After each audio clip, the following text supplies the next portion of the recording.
What's up, everybody? Welcome into a live episode of Shout at Buffalo Bills Football Podcast. We're right here at 1402 Millersport Highway, Wingnutz in Amherst, New York, for our monthly live show. The Bills are back at it tomorrow. Bills versus Titans. We're going to break that thing down tonight. We're going to have a fan segment at the end of the show. What's up, Ryan Talbot? How are you, buddy? Hey, I'm doing great. What a great atmosphere here tonight at Wingnutz, Matt, as we preview this Bills matchup against the Tennessee Titans. It was absolutely electric in here about 10 minutes ago. We filmed our second ever Shout hype video, and I was just telling somebody off camera, it was 10 times the first one, and that was nothing against the first one, but the energy in this place was off the charts. Off the charts. The fans showed up in a big-time way. We cannot thank them enough. Shout is brought to you tonight by Wingnutz and Tops Friendly Markets. Right now this season, let Tops do the cooking and you'll be the MVP. Visit and shop at topsmarkets.com and elevate your food game with great selection of custom cakes, desserts, pizza, sandwiches, and much more. Head over to topsmarkets.com for more details. Okay, Bills versus Titans tomorrow. We had some breaking news a couple hours ago, and I think that's the best place to start. I think a lot of people thought this was going to be a pushover game, and it may still be that, but it's going to be a different quarterback. Will Levis dealing with a shoulder injury. He is now out. Mason Rudolph is in at quarterback. How does that change things for the Titans? I really don't think it changes much, to be quite honest with you. And, Will Levis suffered the shoulder injury, Matt, in Tennessee's Week 4 victory over the Miami Dolphins. Went to stretch out to get a first down, exited that game. He was back last week, but he was certainly ineffective as a passer, throwing for about 95 yards. Whereas he wasn't effective last week, he's the more dangerous quarterback of the two. The athleticism, the ability to throw the ball with that big arm of his. Mason Rudolph is a fine backup, but he shouldn't necessarily strike fear in the hearts of Bills fans. They're familiar with this player. They played against him last year in the AFC wildcard round. Right, and I think it's, first of all, a couple things. Mason Rudolph getting thrown in there, whether it was him or Levis. This is a Bills defensive front that, at least from A.J. Epenesa's perspective, got going last week. Could have had 3 sacks in that game. I thought he was really good watching that thing back. This is the kind of offensive line, if you're the Bills defensive front, Sean McDermott talking about it from defensive end all the way inside of the defensive tackles as a group, they got to get going. They need more from this group. It's been good at times, but I think with Von Miller out, Ed Oliver out, you're wondering who's going to step up here. It's funny. A couple weeks ago, we were talking about Greg Rousseau. He had 3 sacks in the first game. And ever since then, it's kind of been quiet. I think there's been a little bit of concern. Where's your level of concern for Greg Rousseau going into this game, where I think whether he's rushing from the left or the right could have a big game tomorrow? Yeah, there is definitely some concern there, Matt. He showed up in week 1 with a 3-sack performance, and he's had some pressures since then. Still very solid against the run, but he has not been someone that has made much of a difference in the pass rush game. I will say this. The Titans are coming off of a performance where they did not let up 1 sack last week against the Indianapolis Colts. So the Bills might have a tougher task on their hands, but it looks like going into this game, the Titans are the team that are more shorthanded than Buffalo. I think a lot of that has to do with the lack of impact players on the Colts defensive line. To your point, there's a couple of really good young players on this Titans offensive line. Peter Skoronski at left guard is as good as it gets. Latham is a rookie. He's still kind of coming in along, but they got a turnstile there over at right tackle, and that's where Greg Rousseau is going to probably try to do a lot of his work. How much do you think we'll see maybe a little bit more Javon Solomon tomorrow? Still kind of waiting for Von Miller to come back. He's going to miss the next couple of days. I think that's kind of a matchup on that left side where, of course, you're going to have Epinesa going. You're going to have DeJuan Smoot going. But I think we should start to see a little bit more from Javon Solomon. Well, this does feel like a game where the Bills are going to be able to have some more success putting their opponent in 3rd and long situations. And if that is the case, that's when you bring Javon Solomon on the field. Let him use his athleticism, his bend, his speed to try to get around the edge and bring down Mason Rudolph, who isn't the most mobile quarterback out there. I feel like this is a good opportunity to get Solomon mixed in a little bit as well. And, obviously we're seeing a little bit more every week from Smoot. We've seen Rousseau have some big games, and obviously Epinesa last week had a great game of his own. They're going to get a couple guys back tomorrow, starting with none more important than Ed Oliver in the middle of their defense. I think that the way that they've played without Oliver the last couple of weeks has been a credit to, what they've built behind him. Dwayne Carter's had some really good moments. He's had some moments he'd probably like to, wash from the memory banks, but he's going to be now back into his original spot, which is that depth piece behind Ed Oliver, which I think they like. You have Daquan Jones, and then the Bills seem really high on Zion Logue, a guy that's come in here, hasn't had a ton of snaps the first couple of weeks, but week after week, he's going to get a little bit more comfortable in that situation. Yeah, when you sign someone off of another team's practice squad, it means that you've done your due diligence on him. And Zion Logue has played a good amount of snaps the last 2 weeks. I know he didn't grade out favorably based on Pro Football Focus's grading system, was their worst defender last week, but this is a young player who played at a big-time program in Georgia, so you hope that with the additional reps he's going to get better. But having Ed Oliver back, that's huge for this team on the interior. What's going on for this Titans offense right now is really interesting, because if you ask most Bills fans, if you took the collection of Tyler Boyd, DeAndre Hopkins, and Calvin Ridley, you'd probably, as a Bills fan, be like, wow, that's an embarrassment of riches. But these guys just cannot get going in that offense. Part of the problem has been pass protection. Part of the problem has been the play at the quarterback position. Do you think any of those three guys gets going against the Bills tomorrow? Because there's really good matchups everywhere you look for the Bills. Yeah, I don't think any of them consistently get going. There might be a play here or there, but you look at the secondary of Buffalo, especially the cornerback position, that is a big-time strength of this team, the way Rasul Douglas has been playing. Christian Benford, unbelievable play from him this season. And then Taron Johnson. We saw the importance of Taron Johnson last week in that Jets game where he recorded a huge interception to seal the game for Buffalo. I want to flip things over to the offensive side of the ball for the Bills against this defense, which, if you talk to a lot of Bills fans and what I've seen on social media the last couple of days, that's where the fear seems to come into. I mean, you got Jeffrey Simmons in the middle for the Tennessee Titans. You have T'Vondre Sweat, who maybe the Bills could have traded up to try to get in the second round of the draft, somebody we talked a lot about. It's amazing what a really big space-eating defensive tackle will do for a penetrating pass rusher like Jeffrey Simmons, who was good already. The Bills are going to have their hands full in the interior of that line. But I made a point to our insiders today, Ryan. This is a group, this Tennessee defense, they got a lot of good players, but they haven't really played many good quarterbacks. Caleb Williams, Aaron Rodgers, Malik Willis, Joe Flacco last week, and then Tyler Huntley with the Miami Dolphins. This is going to be a huge jump up in competition for this Tennessee Titans defense. And the Titans are number one in terms of pass defense in the NFL. So I'm sure they can give the Bills some problems, but this is the first game with Amari Cooper. And I think Amari Cooper, even maybe not being comfortable with the playbook yet, that's going to open up so much for Khalil Shakir. It's going to open up so much for Dolan Kincaid, who has seen double and triple teams in this, early on in the season. But to me personally, Matt, this is going to be another game where the Bills need to lean on that run game with a 1-2 punch. It looks like Ray Davis will play after being questionable and then having James Cook back. Yeah, and it looked like it was something that popped up during the week. He suffered the injury in the game, still finished the game in a big way. So I think it's something that they were kind of monitoring throughout the week. Ray Davis is going to be a huge part. Getting Cook back is also going to be a huge part of this. If you go back and watch the Colts game last week, Joshua Downs was having his way in the slot for the Colts. I think Khalil Shakir can have a big game this week. What is Amari Cooper going to be in this matchup? That's what all Bills fans are wondering. Is he going to play? How much is he going to play? What kind of impact can he make on this game? And listen, L'Jarius Sneed is not having a great season. And if anything, he's questionable in this game. I think you want to attack him with Amari Cooper. Do you think they do anything different with Keon Coleman in this game and maybe move Amari into that X role?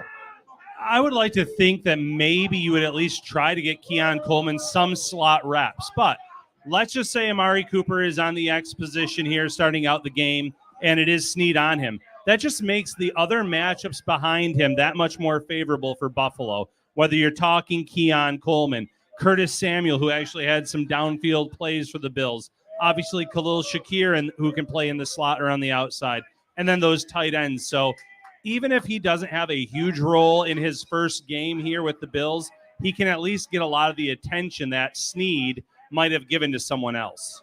we talk so much over the course of the season about Sean McDermott's approval rating, which kind of like fluctuates week to week. I mean, there's a Hail Mary in a game last week where I feel like it sinks all the way down to the ground, and half of the fan base wants him fired at halftime and everything like that. Joe Brady is somebody that it's interesting because through the first 6 games, the Bills are sitting here at 4-2, and it feels like the approval rating for him has kind of stayed steady, right? But I was listening to Greg Cosell this week doing his weekly preview with One Bills Live, and he made a point that he's been very unimpressed with the schematics of this Bills offense, scheming guys open. There hasn't been enough at the second and third levels.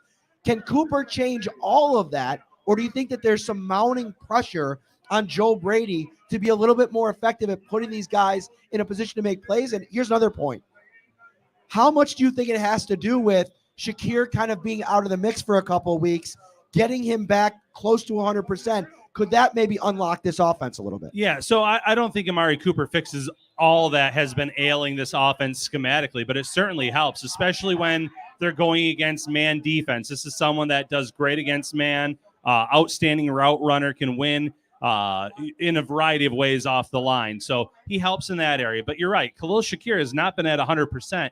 You looked at that game against the New York Jets on Monday Night Football. They were very careful in terms of how they utilized him when they put him on the field. His snap count was pretty low overall. Another week removed from that, however, you'd like to believe that he's going to play a bigger role in having that 1-2 punch. It reminds you a lot of what last year's offense looked like. Cooper is going to be that number 1 that Stephon Diggs was. Shakir is going to play a big role as that number 2 in terms of Josh's favorite target. It frees things up for Dalton Kincaid, and the list goes on. All right, we're here at Wingnutz, 1402 Millersport Highway, Amherst, New York. The wings are delicious as always. The drinks are flowing. We're going to get to our fan segment because I said it's going to be a bigger fan segment tonight. But before we do that, let's bring in the OGs, the creators of it all, Ed and Alicia. Let's give it up for Ed and Alicia. Hello, Wingnutz! So, Ed, I got to ask you before we get started here, did you ever think there was going to be a hype party inside your restaurant like where it was about 20 minutes ago? That was so awesome, dude. Really cool, right? So awesome. Really cool. I was in the back trying to wave, but I'm so small. The camera didn't find me. I love it. I love it. So, what do you got for us tonight, buddy? Well, this happened here in this dining room over here. This was about 2-3 months ago. So a family comes in, mother, father, 2 small kids, probably 5 years old, maybe. Mm-hmm. And they were eating, having pizza and wings. What a great time they had. Now, I knew ahead of time that the father's job was he owned a pizzeria. Okay. And I was talking to them, just making small talk. And out of nowhere, his little kid goes, "Daddy, their pizza's way better than yours." Wow, shots fired. I shrank and ran out of there quickly. Right. So what was the facial expression the dad had? He It kind of would have been funny if he was like, "I know, it kind of is." He might have said that. I didn't stick around long enough to find out. However, it was funny. That's awesome. It was funny. So that's awesome. Alicia, how are you doing tonight? I'm good. I'm great. How are the vibes in here? This place has been absolutely bumping all day long. No, it's fantastic. We love it. So what do you think about tomorrow? Bills, Titans. Titans coming in here at 1-4. Bills at 4-2. I know you picked the Bills to win 14 games going into the season. Yeah. So do they add another one tomorrow? I hope so. That's all I got. I hope so. I love it. I love it. Anything else, Ed, before you get out of here? I think they're going to win tomorrow, no doubt. Ooh, okay? I like it. What final score prediction? I love my team, so. What do you think? Final score? I think they're going to do some serious damage. 35-14. 35-14 from Ed. I love it, man. Thank you Sorry, so much. Tennessee people. Yeah, there are some Tennessee people in here. A lot. So apologies in advance. Close your ears. All right, let's bring in Ryan back in here. Thank you so much, my friend. Thank you, Matt, very much. Thank you, Alicia. All right, so this is our fan segment. If you are here live watching the program, it is Q&A time. Bring up your best. We'll go with our buddy right here first. He's been waiting patiently. Come on in. So introduce yourself. And you got 2 questions, one from Dad at home. My name is Mike August. Came here from Stratford, Connecticut. Got 2 questions for you. So, obviously, the Bills have been committed to the run game more than ever, I'd say, over the last 5 years. Do you think with the addition of Amari Cooper probably playing that X spot, do we see a move to 11 personnel for the Bills? Because a lot of teams have been playing them man-to-man with one high safety, taking away that middle. Dalton Kincaid hasn't really got it going yet. That's my first question. My second question comes from my dad, who couldn't make the trip. When will the Bills make the decision before end of half, end of game, in a Hail Mary situation, you put Mac Hollins or in the past Gabe Davis or Keon Coleman to knock that ball down? Those are my 2 for you. Well, I'll take Dad's question first because Sean McDermott was asked about that this week, and he said they're still evaluating everything. They're looking at the tape, trying to make sure they can figure everything out. But I think your dad's onto something. Maybe throw somebody back there that can jump up, knock it down. I remember back in the day, the Patriots always put Gronkowski back there. It makes a lot of sense. Second question. So the Bills, right now on first down, one of the top teams in the league, they're running on 61% of plays. Do you think that comes back down? They were at 52% last season. Do you think that they run a little bit less and try to lean into the pass a little bit more? I think the percentage goes down a little bit, Matt, but they're also having a lot of success on first down running the ball. And if you can put yourself in a 2nd and 3, 2nd and 4 situation with Josh Allen at quarterback, I don't think that's a bad thing. And establishing the run early on in the game on first down would open up play action, you would like to believe. So I think the addition of Amari Cooper certainly helps the Bills in terms of their flexibility with their personnel packages. But right now, this run game with Ray Davis and James Cook, it is working well. It has been effective. So you don't want to go away from it too far. The biggest thing that I've liked about the run game this season is the variety that Brady has used. And I talked about the approval rating for him. I think what he's established with Cromer in the run game, Ty Johnson getting outside on that first play last game, getting outside on a wide run, the way that they were kind of picking and choosing the lanes with Ray Davis and then James Cook, I feel like they've dialed up a lot of good things for them. With that said, I think it's got to be critical to get Dalton Kincaid a little bit more heavily involved. And I think Amari Cooper, to your point, could open up a lot of those things at the 2nd and 3rd level. Sometimes it feels like, and you can answer this too, or you give your take on it. It doesn't feel like the Bills fully trust Dalton Kincaid to really open up his complete tool set as a route runner. There's times where if you look on the all-22, he's open and he's not getting the ball. Yeah. I don't know. I think early on, I think a lot of this too, it brings me back to the New York Giants game last year. It seems like a lot of things in the Bills offense from a passing standpoint is forced. And I'm a big fan of Kincaid. I love the pick. I think he could be what Cole Beasley was, if not better, once he gets really settled into this offense. But I really do think we need to get Kincaid going because we've talked about, I call on a lot the WGR. We talk about this tight end matchup nightmare. We haven't seen it, but there was flashes last year, especially in the Miami Dolphins game in a win or you're the 7th seed scenario. Kincaid was our leading receiver, 7 catches, 81 yards. Like he really has flashes of being an elite tight end in this league. And it's something that stands out to me that he could really unlock unlimited potential to this offense going forward. Yeah, and a lot of, the plays last year were quick passes. He caught them right off. Josh would get it out right away, and he would get some yards after the catch. We've seen them try to change it up a little bit this year. They were very close to a touchdown pass against the Houston Texans when he was going right down the middle of the field. Allen just didn't put enough air under that pass. I think that's another part of it as well where, they need to let him run those routes so Allen can work on getting a little bit more air on the ball so that way when those opportunities arise, they're not getting batted away at the last minute. Listen, Mike right here with one of the best shout debuts in the entire time we've been doing this, man. Great stuff. Thank you so much for coming out. Awesome stuff. All right, Partho, come on up. What's up, buddy? How you doing? Good. How are you? Good.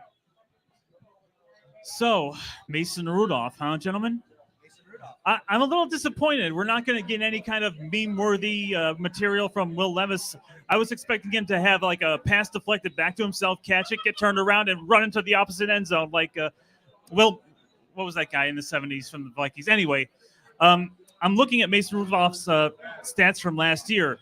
He had passer ratings for the last 3 games with the Steelers, of course, a different team, but all were over 110 passer rating. He had a 74% completion percentage.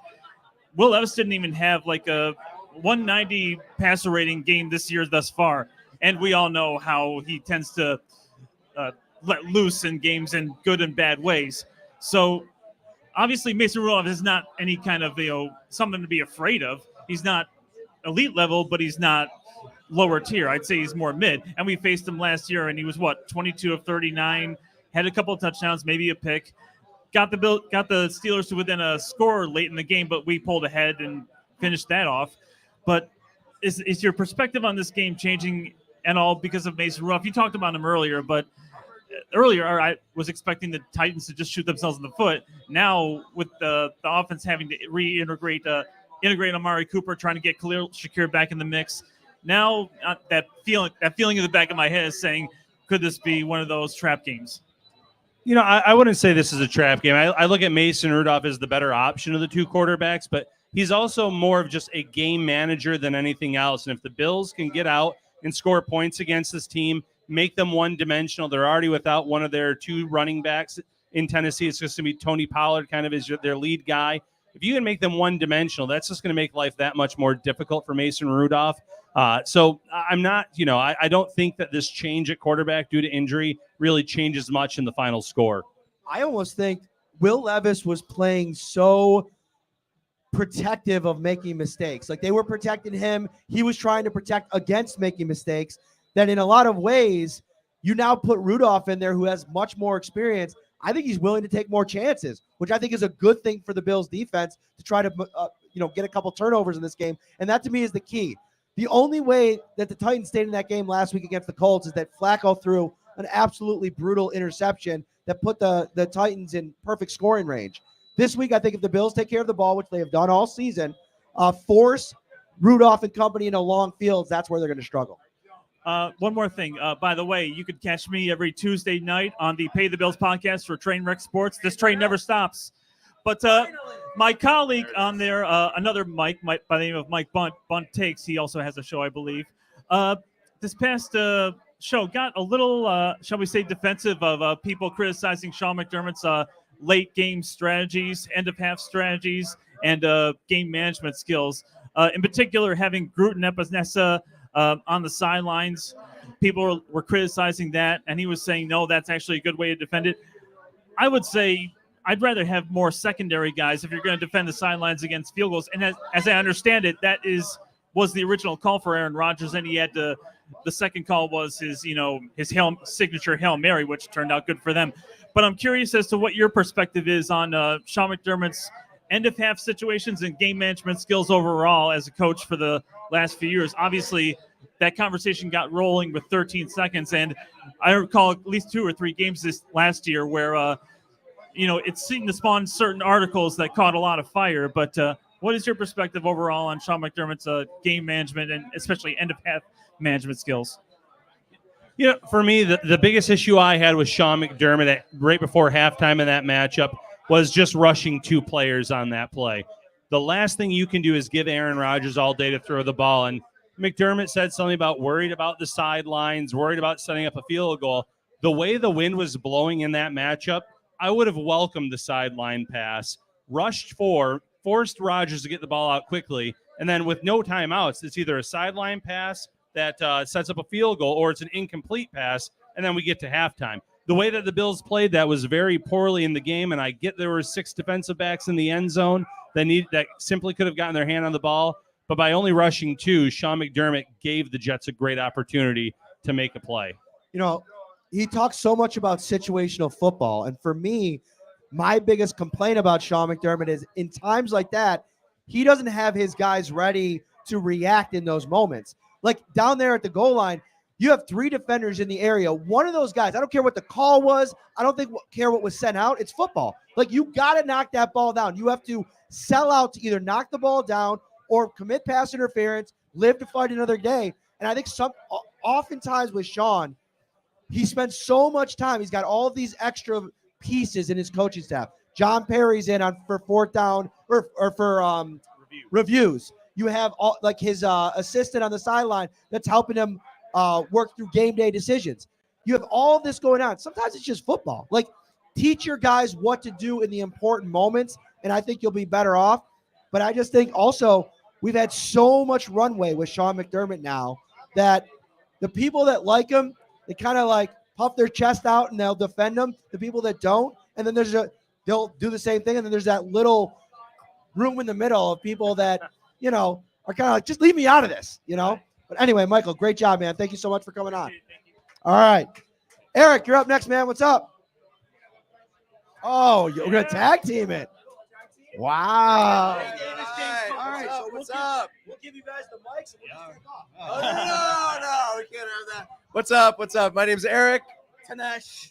What's going on? Longtime Shout listeners, Shout Insider. If you're not an insider, make sure you join. Love the messages from you guys. Awesome. So I was going to ask you a question.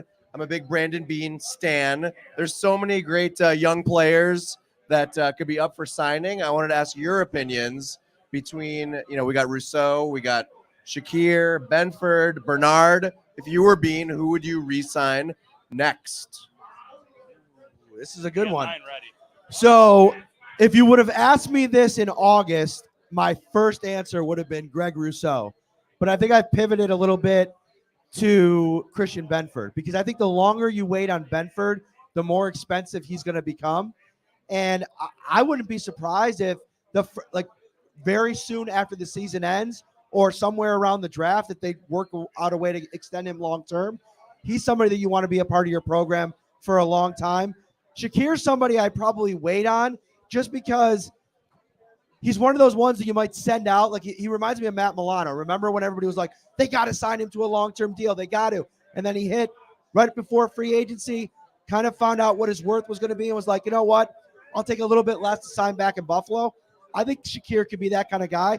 Rousseau is the most complicated. Yeah, to me, it is Christian Benford, number one, without a doubt. One, he's playing like a number one cornerback right now, play like a number one cornerback late last season. And you look at Rasul Douglas, great player, but his contract's up at the end of the year. You want to have that stability, at least one of those outside cornerback positions, and Benford is the answer there. So certainly Benford to me. I get Bernard, the way that he plays at this linebacker position. The money has to be right there, though, because, linebackers, it does feel like teams are treating them like the running back of the defense where they feel like they can replace them. And there's something to be said about that because the Bills moved on from Edmonds with Terrell Bernard. Now they have Dorian Williams in there playing due to an injury to Matt Milano, and he's playing at a high level too. So there's something to be said about drafting these young athletic players year in, year out. Not that the Bills should think about moving on from Bernard, but I think that in terms of importance of position, you have to go with Benford. Awesome. We totally agree with that. 100%. A Nice. follow-up question, just a little personal touch to the show, I guess. You guys have great chemistry together in terms of the podcast. How did you guys meet and formulate the podcast? So we do have chemistry. You would be surprised though, like if you were ever in that like StreamYard pre-podcast video when we're swearing back and forth at each other, you'd be like, "Wow, are these the same guys?" No, I'm just kidding. We never do. The closest we've ever gotten to like actually being upset with each other was when we traveled to London and spent 5 days together in an Airbnb. When my wife was actually supposed to come with us, Ryan's wife Joelle came, and then my wife backed out at the last moment because she had some work commitments. And so I was third wheel for Ryan and his wife. It was terrible, to be honest with you. But it also brought us closer together. And honestly, like one of the cool things about working together, you can't always pick who you work with, right? So when I was hired at Syracuse.com, hi, honey. I missed you. We had kind of known each other through like social media, but we got linked up together and we started the podcast about a year after. And you can't always pick who you work with, but from the very beginning, we became really good friends. And so I think that dynamic that you see on camera is like just kind of a transition from our real life relationship. And first of all, Matt was not complaining when he was the third wheel when we went to see Wicked in London. He had a great time. A great time. Yeah, I had a great time, except when I had to smack you and wake you up because we literally just got off the plane. We didn't sleep at all. We were all exhausted, but we got off the plane. We're like, oh, we got the whole day. What are we going to do? I'm like, Wicked tickets were like $30 a piece. I'm like, we got to go. We got to go watch it. It was amazing. But he was snoring. I probably was at one point, but, I love Mrs. Parrino. For the record, I hope you enjoy the couch tonight there, Matt. Wait, Wait, back up. She just looked at me like she was mad. Why did she do that? Well, I think you said she backed out at the last minute. I think it was the wording. The wording. Oh, no. Okay, sorry, honey. If you want to come up and tell the story of why you didn't go, you can. But I was looking forward to that trip. Here's the thing, too. We can't leave our kids for that long without their parents. That was like 6 days. Ryan's kids are a little bit older. We both backed out at the last second, but you're right. I am in trouble now. Thank you. Sorry for that. All right, great stuff. Thank you so much. Thanks for the personal question. If I'm on the couch tonight, I'm going to be sending you a text on the Insider chat line. All right, quickly. This is your second straight week. Come on up, too. All right, so I gotta change the camera here. My son's here with his buddy, star goalie from the Buffalo Bisons, Ethan Miller. All right, so Titans Bills tomorrow. What do you got? 35-13. Who wins? The Titans? Bills. Bills win? Yeah. All right, what do you got, Ethan? I got 28-13 Bills. 28-13 Bills. Give it up for the boys. Great stuff, guys. Who's up next? Come on up. Boom Boom's in the house. All right, so Michelle, you're making your debut? All right. I'm taking his thunder. All right, so just a little story here. So this is Mark. He's an insider, avid listener of Shout. I call him Boom Boom because we were at New York Beer Project a couple weeks ago for Buffalo Kickoff Live. He ordered 2 orders of Boom Boom Shrimp. Dude, this dude crushed it in a way that I've never seen before. So you're Boom Boom forever now, buddy. I love it. Love it. That's awesome. I love it. All right, enough out of you. Michelle, it's great to have you. I'm so glad to be here. Gotta I'm get like that an microphone right up to your insider. mouth. There I'm you an go. Insider in the insider. You so I'm a Bills fan, and one thing nobody has been touching upon is Bass. Bye-bye. Tyler Bass. It is crucial. I'm sorry, any Bass fans, but if you're a kicker and you're dependent on to win the game, which the Bills have been way too close for me in these games, you need to make those kicks, and he has not been doing it. So you want to kick Tyler Bass out of town? You're done with Tyler Bass? Yes. Wow, okay. All right, so let me say something on Tyler Bass. One thing I did see going around on social media, and I didn't have a chance to connect with him this week, and I'll probably ask him about this in the locker room next week. Seen a lot of Bills fans talking about like getting super loud for him on Sunday. Like just like over the top, just cheering for him. The dude looks like down. Like I don't know if you see him out there on this like before games, like he kind of just looks like defeated, like the confidence level's gone. I don't think people truly remember when he missed that kick in Kansas City. He had to delete his social media because of like some of the blowback, which is a tough spot to be in. So I'm wondering if Bills fans like absolutely go nuts for him on Sunday and he makes like 3 field goals or something like that, would that be something that you think could get him through all this, or are you done no matter what? I think it's time that they need to get somebody else in and see what that person can do, because he's just not consistent. So I think it's not anything bad against him, but I think they need to make a change. So what do you think, Mark? I think Bass has lost a little bit of his confidence in that Kansas City game. Probably has. Yeah, I know. I got to eat the mic. I know. But I think Bass has lost a little bit of his confidence, and a lot of it probably had to do with that Kansas City game. And now that he's been inconsistent, it's probably getting inside his head.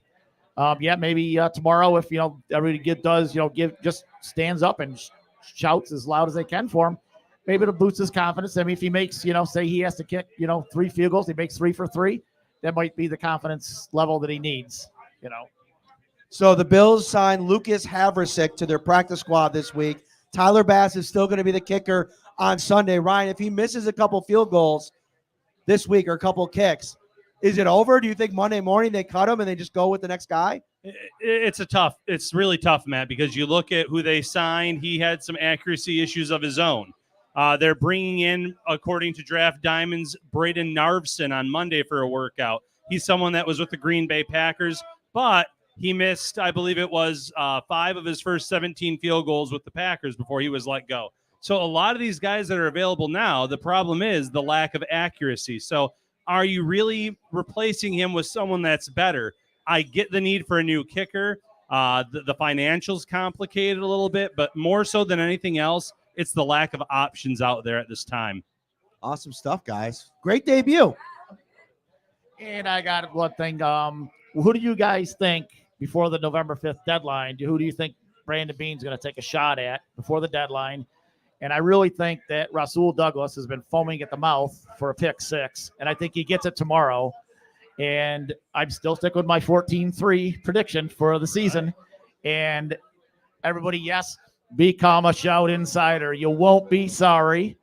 And just like I said last time we were here, my homie, we are coming for you. So guess what? The playoffs, we got you, baby. We're coming for you. Give me a hell yeah if you think we're beating the Chiefs in the playoffs. Hell yeah! Dude, he wore his Shout 316 shirt for you today. That's great stuff. Thank you so much, man. That's awesome. Michelle, great job. Awesome as always. All right, we got time for 2 more. Who else is out here? I think I saw somebody popping around. Was there somebody else that wanted to come out? Where's Hamilton? Get on out here, Hamilton. I think the world needs a little Danny in their life. I'm going to send this to the boys afterwards. What's up, buddy? So listen, before we get into your Bills takes, just tell everybody who's the greatest new addition to the Hoops game over the last year. Who's got the skills? Well, yours truly, Matt. I got to say, this guy comes big. You know, there's not many guys that come out early in the morning to hoop it up. But, you know, Matt, we get a number of guys over the years to come out, but Matt's come out. He's really made a statement. The thing that differentiates him from most of the others is sometimes he'll even bring his kids, which, you know, that's even takes it to the next level. So, do you think? So, I got to tell everybody a little bit story about Danny. He has a high standard, right? So when I got out there, like I think it was my second time out on the hoop, I missed like a wide open jumper, and he told me, "Listen, if you're gonna miss shots, you're not gonna shoot anymore." And I was like, "Okay, Danny, I'm sorry, I'll never do that again." No, Danny's great. So, what do you think about the Bills and the Titans tomorrow? You feeling confident? Oh, yeah, I'm feeling confident on this one. Overall, I mean, we started out 3-0. I thought we were off to like a real special season, and then we took those 2 losses. It's like, uh-oh, what do we got here? I don't know if it's going to go up or down or sideways.